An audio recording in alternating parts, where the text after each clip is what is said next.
नमस्कार दोस्तों, मैं कृष्णा गांधी आपका overview study IAS YouTube channel पर स्वागत करता हूं। आज के लेक्चर में हम लोग daily current affair with MCQ देखेंगे, जिसमें हम ज्योग्राफी एंड इंटरनेशनल रिलेशन से संबंधित टॉपिक पर डिस्कशन करेंगे। ये सेकेंड वीक अक्टूबर 2024 का करंट अफेयर बेस्ड होगा। इसमें से 100% गारंटी है आपको क्वेश्चन एग्जाम में आएंगे ही आएंगे। कोई ऐसा क्वेश्चन नहीं होगा जो कि करंट अफेयर में हमारे एग्ज़ाम से रिलेटेड ना हो। और इस करंट अफेयर का आपको अच्छे से लाभ उठाना है तो आप पेन और पेपर ले लीजिए और उसको नोट डाउन, जो इम्पोर्टेंट पॉइंट हो उसको नोट डाउन करिए और साथ में एटलस लेके बैठिए। एटलस बहुत ज़रूरी है, ठीक है। बिना एटलस का हम लोग ज्योग्राफिकल लोकेशन और इंटरनेशनल रिलेशन को नहीं मेमोराइज कर सकते हैं या समझ सकते हैं। एटलस बहुत ज़रूरी है। और इसका ये जो सीरीज है इसका 3 पार्ट है, ठीक ना। अब 3 पार्ट में से आप देखेंगे तो फर्स्ट पार्ट तो ये हो गया डेली करंट अफेयर, जो आपको 6 PM पर डेली आपको मिलेगा।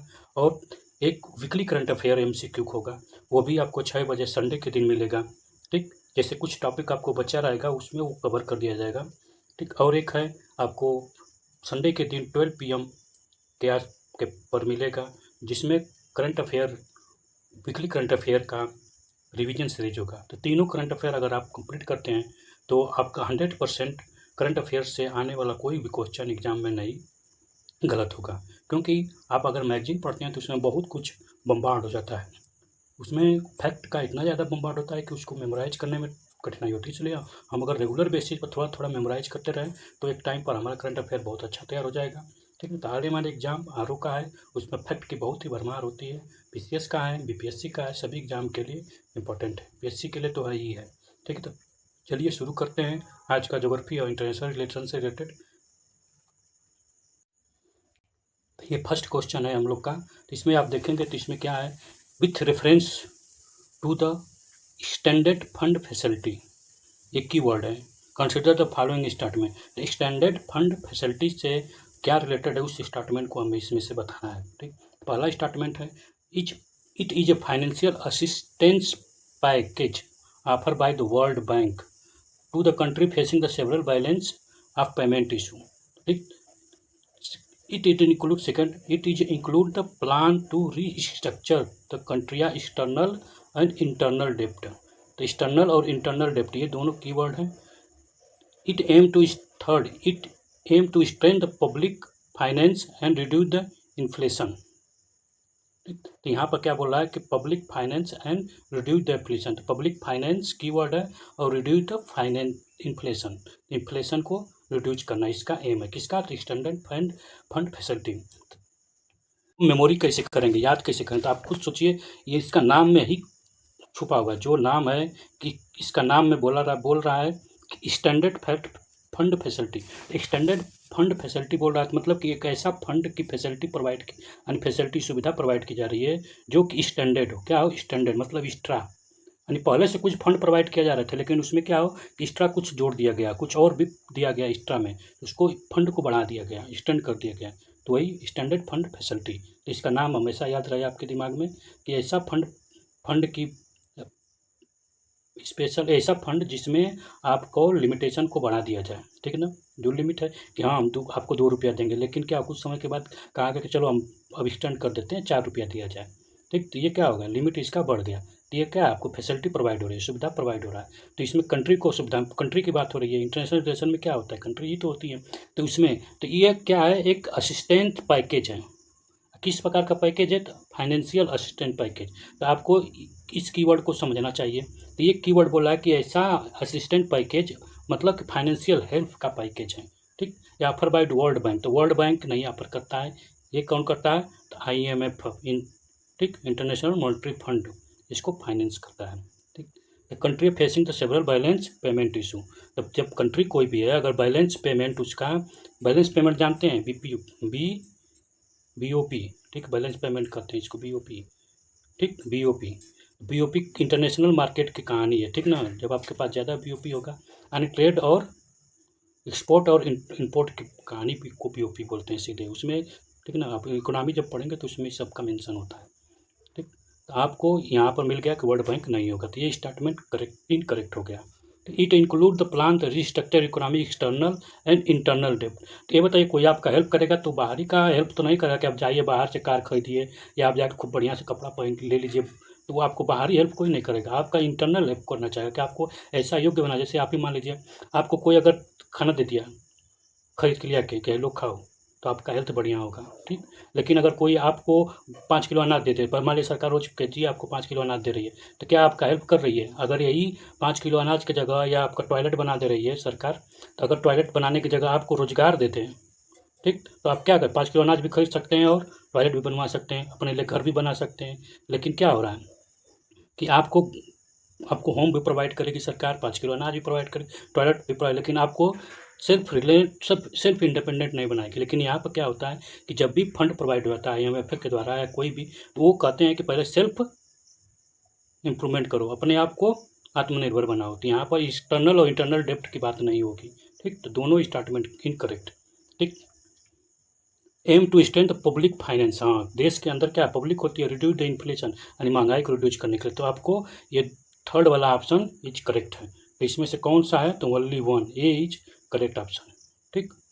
तब इसका एक्सप्लेन देख लेते हैं, एक्सप्लेन में क्या बोल रहा है। तो ये देखिए, IMF क्या, इंटरनेशनल मॉनेटरी फंड जो है officially approved $7 million standard fund for Pakistan. तो पाकिस्तान को पहले दिया गया था कोरोना के टाइम, लेकिन कोरोना के जब हर देश की इकोनॉमी क्या डिक्लाइन फेस में जाने लगी, तो पाकिस्तान को हेल्प करने के लिए कोरोना के जो इकोनॉमी प्रॉब्लम में थी, रिड्यूस हो रही थी, उससे उभरने के लिए इंटरनेशनल मॉनेटरी फंड ने पाकिस्तान का हेल्प किया, ठीक। लेकिन क्या हुआ कि वो अपना नहीं हो पाए, अपनी इकोनॉमी डेप्ट से बाहर नहीं निकल पाए, इकोनॉमिक क्राइसिस से। तो फिर IMF ने उसको फिर से अप्रूव किया, अलग से यानी उस फंड को बढ़ा दिया, कितना, $7 बिलियन का एक्सटेंशन दे दिया कि चलो भैया और तुमको $7 मिलियन, तुमको हम बिलियन, ठीक ना, बिलियन देते हैं, ठीक। तो उसी पर एक क्वेश्चन है, अभी न्यूज में था, ठीक। तो आप यहाँ पर देखेंगे, ठीक। तो इसमें क्या हुआ, standard fund facility financial assistant package offer by the IMF to country facing the several balance of payment, ठीक, बैलेंस ऑफ पेमेंट के कारण, ठीक। और किस लिए? तो इसका स्ट्रक्चरल वीकनेस, ठीक ना, structural weakness can not resolve to the short term, ठीक। तो can not resolve in short term के लिए नहीं, ठीक ना। तो हेंस फर्स्ट इज इनकरेक्ट, ठीक। पहला क्या है? इनकरेक्ट स्टेटमेंट है। In the theory it means help the borrowing country implement the medium term structure reform. In the Pakistan case include the hosting the bolstering monetary and fiscal policy, include tax reform, strengthen the competition, reduce the forex reserve. तो forex reserve को rebuild करने के लिए कि आपसे अपना से forex जो आपका फॉरेक्स रिजर्व जो है वो कम हो गया है, तो उसको आप बढ़िया से बनाए, स्ट्रक्चर कीजिए, ठीक। IMF said International Monetary Fund बोल रहा है कि standard fund facility aim to, क्या एम है इसका, capitalise the hard won micro economy, stabilise achieve over the past year, further effort strength the public finance, reduce the inflation. Public finance को मजबूत करने के लिए, इन्फ्लेशन को कम करने के लिए, रिव्यूल the external buffer to remove the economic distortion with private sector lead growth, ठीक। प्राइवेट सेक्टर को भी आपको मजबूत करना जिससे कि इकोनॉमिक ग्रो है, ठीक। तो second statement is not correct, यहाँ पर ये गलती हो गया है, नॉट करेक्ट होना चाहिए, ठीक। क्योंकि वहाँ पर आप देखेंगे तो ऑप्शन में क्या है, ऑप्शन में हम दिया है एक्सटर्नल और इंटरनल की बात किया डेप्ट का, ठीक ना, इसलिए ये इनकरेक्ट है, केवल थर्ड ही सही है। बस यहाँ पर थोड़ा सा प्रिंटिंग में ऊपर नीचे हो गया है, ठीक। Package does not include the structure economy external और इंटरनल डेप्ट, थर्ड इज इनकरेक्ट, यहाँ पर गलती लिखा है, थर्ड इज, ये सेकेंड के लिए सेकेंड इज इनकरेक्ट, ये फर्स्ट, ये थर्ड के लिए थर्ड स्टेटमेंट करेक्ट, ठीक। Next second question, which of the following countries agree to redraw their national boundary due to melting alpine glacier. तो अल्पाइन माउंटेन जो है यूरोप में है, कहाँ पर है? यूरोप में, ठीक। ये आपको मालूम रहे, ज्योग्राफी का क्वेश्चन है, ठीक। तो यहाँ पर कौन सी दो कंट्री हैं जो एग्री हो गई है कि चलो अल्पाइन ग्लेशियर क्या हो रहा है, मेल्ट हो रहा है, तो हम अपने बॉर्डर को अब से उसको रिड्रा कर लेते हैं। तो इसमें से कौन कौन कंट्री? ऑस्ट्रिया, स्विट्जरलैंड, फिनलैंड और इटली। तो फिनलैंड तो बहुत दूर है, फिनलैंड, लेकिन ये तीनों कंट्री अल्पाइन से क्या हैं, सटी हुई हैं। ठीक, तो अब यहाँ पर कौन सा करेक्ट है, तो थर्ड वाला जिसमें जिसमें है वो तो करेक्ट इनकरेक्ट हो गया, थर्ड इसमें है ये इनकरेक्ट हो गया। लेकिन अब इसमें बचा कौन, ऑस्ट्रेलिया नहीं है। ठीक, तो ऑस्ट्रेलिया वाला ऑस्ट्रिया नहीं है। ठीक ना, स्विट्जरलैंड और इटली दो ही कंट्री हैं जो एग्री हुई है। ठीक, तो कौन कौन, 2 और 4, डी इज करेक्ट ऑप्शन। ठीक, अब इसका देख लेते हैं एक्सप्लेनेशन। एक्सप्लेनेशन देखने से पहले हम ये कहेंगे कि इनका पर देख लेते हैं। Switzerland and Italy have to decide the refined the portion of their territorial boundary due to melting of alpine glacier by the anthropology climate change। तो कई बार परीक्षा में पूछा गया व्हाट इज एंथ्रोपोलॉजी। तो एंथ्रोपोलॉजी जो है कि ह्यूमन कॉज के कारण, जो ह्यूमन से होता है, मनुष्यों के द्वारा जो होता है इन्वायरमेंट का प्रॉब्लम, क्लाइमेट चेंज, उसको एंथ्रोपोलॉजी क्लाइमेट चेंज बोलते हैं। Large area of the boundary between the Italy and Switzerland are mark water side are reached line of glacier. ठीक, तो ये बहुत क्या है कि ये दोनों कंट्री को देखेंगे तो ये बहुत ज़्यादा मात्रा में आप देखेंगे मैप में तो आपको दिखाई देंगे कि दोनों बॉर्डर पर ही हैं, और इनका जो रिजिड है लाइन वो पूरा इनके देश से ही बॉर्डर बाउंड्री पर चल रहा है, इसलिए वहाँ पर क्या लाइन पानी से भर गया। ठीक ना, तो यहाँ पर ये निर्णय लेंगे बॉर्डर बिटवीन 2 कंट्री रीड्रा। ठीक ना, Matterhorn one of the Europe tallest peak. तो यूरोप का टालेस्ट पीक में से कौन है, मैथोर्न हॉर्न। ठीक ना, तो आपको ये मालूम होना चाहिए। अब इसको जानने से पहले हम थोड़ा सा मैप देख लें तो और भी आसानी हो। आप ध्यान से मैप में देखेंगे तो आपको मिलेगा, देखिए यहाँ पर एल्पस माउंटेन है ये। ठीक, ये एल्पस माउंटेन किसके किसके बॉर्डर बनाता है, तो ये इटली है, ये फ्रांस है, और ये स्विट्जरलैंड को दूसरे कलर कौन सा, ये कलर देखता हूँ, ये स्विट्जरलैंड है। ठीक, और यहाँ पर आपका ऑस्ट्रिया है। ठीक, यहाँ पर आपका ऑस्ट्रिया मिलेगा। आप एटलस में देखेंगे तो आपको बढ़िया से समझ में आएगा। तो ये दोनों कंट्री ने रिड्रॉ करना चाहा है। ठीक, तो मैप भी हो गया। ठीक, अगर इंक्लूड कर देता हूँ इसमें तो वीडियो लेंदी हो जाता है, इसलिए मैं कहता हूँ एटलस लेके बैठिए और तुरंत देखिए, तुरंत समझिए, कहानी खत्म। कुछ करेंगे, वीडियो देखने से केवल नहीं होगा, कि कुछ करेंगे इसमें लगे रहेंगे तब जाके होगा। ठीक ना, नेक्स्ट क्वेश्चन। तो यहाँ पर दिया है पेयर और सिटी का पेयर, यहाँ बताना न्यूज में था। ठीक, तो ये पिंगुटुंग कंट्री काउंटी, पिंगुटुंग काउंटी है, काउंटी जो एक सिटी का नाम है, कौन सा सिटी से है, तो ये कोरिया से नहीं है। ठीक ना, इनकरेक्ट है, न्यूज में था। मियावाकी सिटी, मियावाकी से आप समझ सकते हैं इन्वायरमेंट का बहुत खतरनाक टॉपिक है। मियावाकी तो कहाँ से, तो मियाजाकी सिटी कहाँ, जापान की है। तो only second B is correct है। ठीक है ना, अब इसका एक्सप्लेन देखेंगे तो एक्सप्लेन आप देखेंगे तो पाएंगे। तो पिंगटुंग काउंटी जो है ताइवान से है। क्यों न्यूज में था, तो न्यूज में इसलिए क्या कि यहाँ का ट्रेजिकल इंसिडेंट हुआ। ठीक, इसमें 9 पीपल डेथ हो गए, किससे, तो फायर ब्रोक। हॉस्पिटल में क्या हुआ कि फायर ब्रोक हो गया, हॉस्पिटल में बहुत ज़्यादा भाग लगने से ये न्यूज में आया। ठीक, तो ये न्यूज में आपको याद होना चाहिए। अब यूपीएससी इसी तरह का क्वेश्चन पूछ रहा है, सीधे पूछ देगा कि ये सिटी किससे, आप 2024 का पेपर देखिए, 2023 का पेपर देखिए, वो जगह का नाम दे देगा, पूछ देगा किससे रिलेटेड है, इसलिए ये न्यूज में था। उसी तरह से मियाजाकी जापान का जो सिटी है, ये बम पैलेस था अंडरग्राउंड, यूनाइटेड स्टेट यानी अमेरिका के during the second world war के टाइम है। ठीक है, यहाँ पर एक्सप्लोर हुआ था Miyazaki airport Japan, calling the big creator taxi way cancelling over the 80 flight. ठीक है ना, तो सेकेंड वर्ल्ड वार के टाइम ये यूनाइटेड नेशन ने यहाँ पर बम प्लेस किया था अंडरग्राउंड। ठीक, इसलिए ये न्यूज में था। तो दोनों आपको याद होना चाहिए और रीजन भी याद होना चाहिए, इसलिए क्योंकि यूपीएससी में जब पूछेगा तो रीजन पूछेगा। क्यों, वह तो सिटी का नाम दे देगा और पूछ देगा किस जगह से, जगह का नाम भी न देगा तो कोई दिक्कत नहीं, वो सीधे पूछेगा इवेंट क्या हुआ था, आपको ये मालूम होना चाहिए। Fourth question,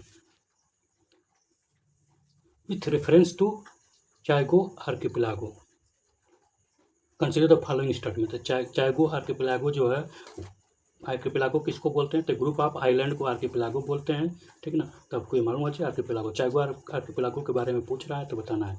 it lie to south of मेडविल मालदीव, सीधे साउथ ऑफ मालदीव आर्किपेलागो, तो मालदीव आर्किपेलागो के साउथ में इंडियन ओशियन में। तो बात सही है कि ये इंडियन ओशियन में है। कहाँ पर, चाइगो आइलैंड जो है इंडियन ओशियन में है। ये इंग्लैंड का, ब्रिटेन का वो है, क्या बोलते हैं, यहाँ पर कॉलोनी है, ब्रिटेन का यहाँ पर है। ठीक ना, these island were habited until the late 18वीं सेंचुरी, 18वीं सेंचुरी तक क्या हुआ था यहाँ पर अनहैबिटेड था, किसी कोई रहता ही नहीं था। In 1814 France cede the island to Portugal, नहीं ये इंग्लैंड से रिलेटेड है, ठीक ना, इंग्लैंड से। तो इसमें से कौन कौन ऑप्शन सही है ये आपको, जब आप जब इसको आप मैप में देखेंगे आप इंडियन ओशियन में, तो ये मालदीव के साउथ में है, ठीक, मालदीव आर्किपेलागो के साउथ में पाया जाता है, करेक्ट है।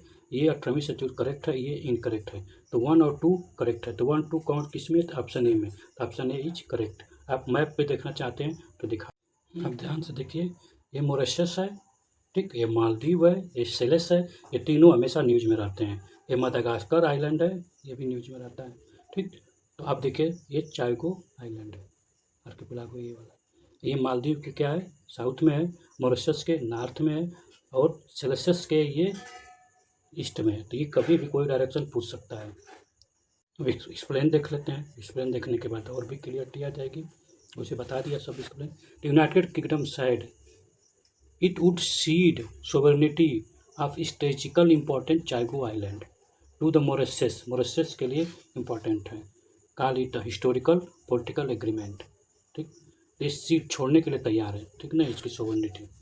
UK has long control the Chagos and Diego Garcia military base, Diego Garcia, आप चाइगो आइलैंड से है तो डाइगो गोर्सिया यहीं पर है, ठीक ना। तो ये भी आपको ध्यान देखना, आप एटलस में देखेंगे तो हो जाएगा, ठीक। तो वहाँ पर मिलिट्री बेस लोकेट बनाया, jointly operate with United state, यानी अमेरिका के साथ ज्वाइंटली करके मिलिट्री बेस बनाया, कहाँ पर, डाइगो ग्रेसिया। तो डाइगो ग्रेसिया आपको याद होना चाहिए, मिलिट्री बेस है चाइगो आइलैंड का।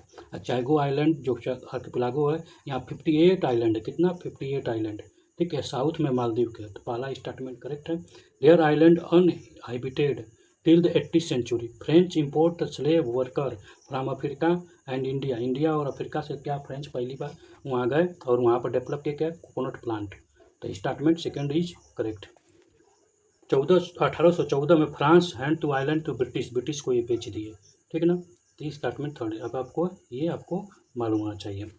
अब इसमें कुछ एक्स्ट्रा भी चीज़ें दी गई है, उसको भी देख लीजिए। United Kingdom stabilize the British Indian Ocean Territory in 1956 with the Chigo Island served with a centerpiece. After the gaining the independent from the Britain 1976 में क्या हो गया, 1976 याद कैसे रहेगा, तो इमरजेंसी के टाइम, इंदिरा गांधी जब इमरजेंसी लगाई थी तो उस टाइम ये क्या हुआ कि आज़ादी मिल गई, इंडिपेंडेंट दे दिया, और Seychelles obtain the control few other BIOT island, ठीक ना। तो ब्रिटिश इंडियन ओशियन टेरिटरी जितना भी है उस पर सेलेस को कंट्रोल दे दिया। सेलेस कहाँ पर था, तो आप देखे हैं तो उसके वेस्ट में।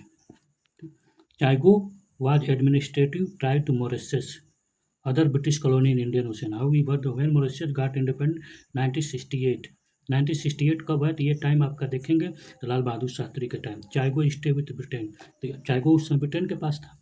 The UK government award to newly independent country subsidy 3 million pound to discharge of the Chagos, Chagos के साथ होगा 3 मिलियन पाउंड मिल, ठीक है, ये इज करेक्ट ऑप्शन पर पहले होता। अब यहाँ पर हरिकन से रिलेटेड है, ठीक। तो यहाँ पर दिया गया कि following country has been affect by hurricane Helen cause the wide spread destruction. तो हरिकन हेलन जो है ये आया था कहाँ पर, तो पैसिफिक ओशियन में, ठीक है ना, पैसिफिक ओशियन में आया था। और ये कहाँ, कौन सा इससे ज़्यादा, यूनाइटेड स्टेट इससे ज़्यादा प्रभावित हुआ, ठीक। तो इसका कुछ आप देख सकते हैं, डी इज करेक्ट ऑप्शन। इसमें 100 पीपल क्या हुआ, 6 स्टेट मारे गए, ठीक है ना, मैसिव मैसिव मैसिव डिस्ट्रक्शन किया, ठीक ना। और कहाँ पर किया, ये southern state of the US से, जिसमें से आप देखेंगे कि फ्लोरिडा टू वर्जीनिया तक ये डिस्ट्रक्शन किया, ठीक है ना। तो यही आपका आज का न्यूज़, आज का डिस्कशन किया हम लोग। अगर आपको पसंद आया तो लाइक शेयर सब्सक्राइब कीजिए। थैंक यू, जय हिंद।